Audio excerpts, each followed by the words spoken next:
Vous avez un nouveau message envoyé du passé.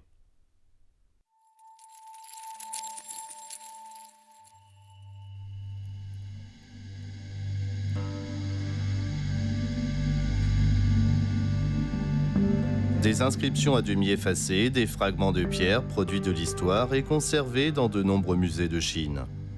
Même si aujourd'hui ils sont éparpillés aux quatre coins du pays, ils viennent pourtant de la même stèle.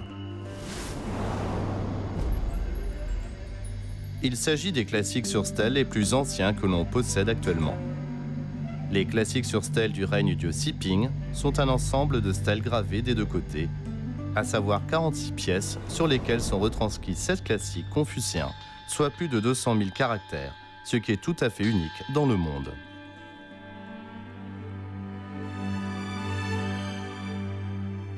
Les Égyptiens ont la pierre de Rosette sur laquelle peut se lire l'édit du pharaon. Les Babyloniens ont retranscrit le code d'Hammurabi. Quant aux Chinois, ce sont les classiques confucéens qu'ils ont gravés.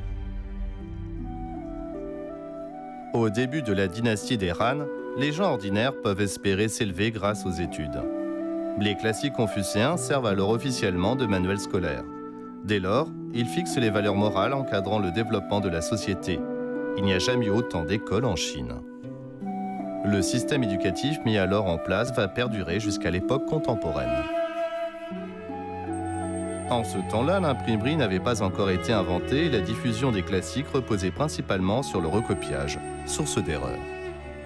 La 4e année du règne Siping, Taiyong et ses pairs se proposent alors de rectifier l'écriture des classiques et de les graver pour disposer d'un modèle. Les stèles seront érigées à l'Académie impériale. Cette idée fait alors grand bruit et les lettrés se pressent à l'Académie pour obtenir des estampes. On s'en sert alors à la fois pour corriger leur version et pour apprendre à écrire.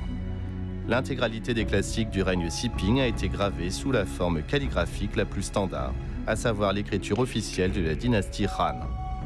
Il s'agit donc d'une œuvre d'une portée considérable, aussi bien dans le domaine académique que dans l'histoire de la calligraphie. Le destin de toute chose est aussi incertain que le temps qu'il va faire.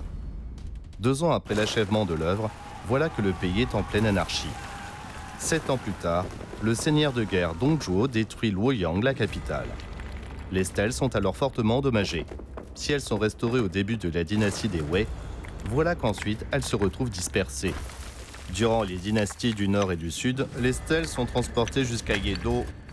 Après les vicissitudes du voyage, voilà qu'une petite moitié seulement parvient à destination. Lors de la dynastie des Sui, les stèles sont à nouveau transportées jusqu'à Chang'an, où l'on s'en sert comme base de piliers.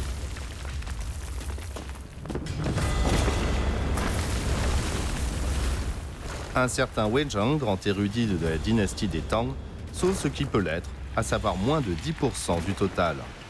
Bientôt, il ne reste plus alors que des estampes et des fragments. Tel un collier de perles cassé, le trésor est dispersé aux 4 vents.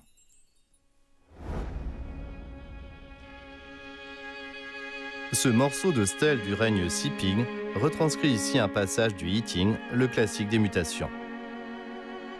Au fur et à mesure de l'évolution de l'écriture, nous trouvons des caractères qui diffèrent par la graphie et d'autres par le sens. L'écriture est le vecteur principal de la civilisation. L'héritage des descendants, c'est le savoir des anciens.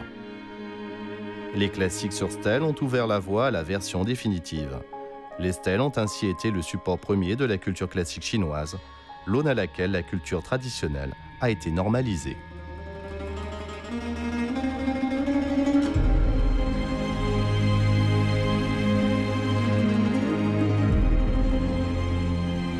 Les Chinois de la dynastie Han ont montré par leur action que ce souvenir du passé rapprochait de la vérité. La pierre est froide et dure, mais ce qu'elle dit est riche de profondeur. Elle appelle les hommes de bonne volonté à retrouver ces fragments. Aujourd'hui, sur les pièces retrouvées de ce puzzle, nous pouvons déjà lire plus de 8000 caractères. Mot après mot, voilà que ce qui était brisé redevient un.